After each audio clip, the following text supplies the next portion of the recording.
علماء کرام، حاضرین بزم، السلام علیکم ورحمۃ اللہ وبرکاتہ۔ وعلیکم السلام ورحمۃ اللہ تعالی وبرکاتہ۔ الحمدللہ الحمدللہ الحمدللہ رب العالمین، والصلاة والسلام علی سید الانبیاء والمرسلین وآلہ واصحابہ الطیبین الطاہرین، لعنت اللہ علی الرافضین المرتدین الی یوم الدین۔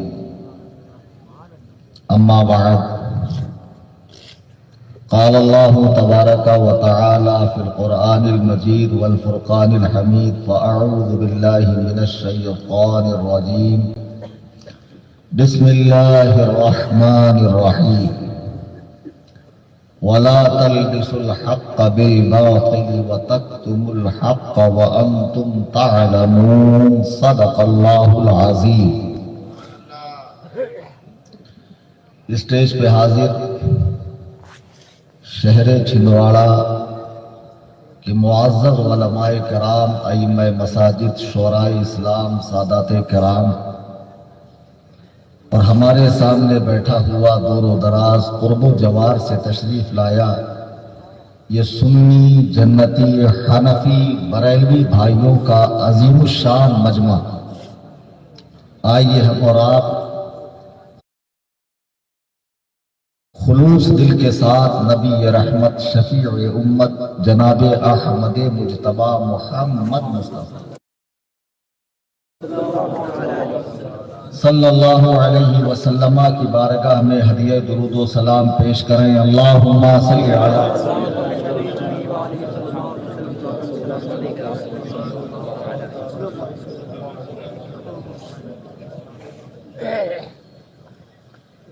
مجھے علماء زیادہ ایکٹیو دکھ رہے ہیں آپ لوگوں سے۔ عام طور سے ہوتا ایسا ہے کہ مولوی صاحبان اسٹیج پہ بیٹھ کے پان خوری یا آپس میں باتیں یا اپنے ایک دوسرے کے مسائل شیئر کرتے ہیں، چونکہ تقریر ان کے لیے ہوتی بھی نہیں ہے، لیکن آج یہاں علماء زیادہ ایکٹیو ہے، مستعدی کے ساتھ سن رہے ہیں اور ماشاءاللہ وقتاً فوقتاً داد بھی دے رہے ہیں۔ جی، مجھ سے پہلے مولانا فخر الدین رضوی صاحب دامت برکاتہم العالیہ، جو شہر ناگپور سے فقط مجھ سے ملنے کی غرض سے آئے تھے، تو بیچاروں کو کافی ویٹ کرنا پڑا، میں سو رہا تھا، پھر میری ان سے ملاقات ہوئی تو میں نے کہا میری خواہش ہے، ایک زمانہ ہوا آپ کی تقریر سنے ہوئے، اچھا بولتے ہیں آپ، تو کچھ دیر آپ کا خطاب ہو جائے۔ تو بہرحال وہ تشریف لائے، انہوں نے خطاب کیا، خطاب کا کچھ حصہ میں نے بھی سنا اور آپ نے پورا خطاب سماعت فرمایا۔ تو جتنی گفتگو انہوں نے کی ہے، میرے خیال سے سبھی ضروری باتیں، اہم باتیں، دور موجودہ میں دل کو لگنے والی، عقلوں کو کھولنے والی، ذہنوں کو کشادہ کرنے والی بہت ہی حسین گفتگو انہوں نے فرمائی۔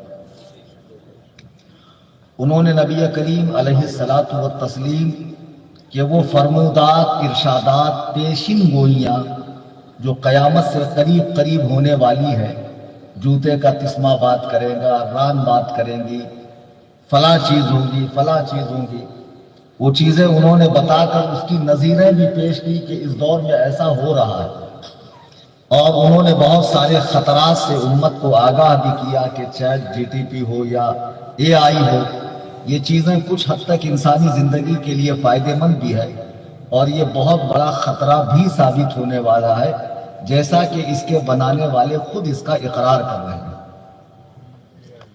تو حضور نبی رحمت علیہ الصلاۃ والسلام کی نبوت پر، خاتم الانبیاء ہونے پر، آخر الانبیاء ہونے پر انہوں نے بہترین عقلی اور نقلی دلائل، یعنی جو لکھے گئے ہیں نقلی، وہ دلائل انہوں نے پیش کیے، اور اخیر میں جاتے جاتے انہوں نے تمام سنیوں کو اعلیٰ حضرت امام اہل سنت مجدد اعظم دین و ملت الشاہ امام احمد رضا خان فاضل بریلوی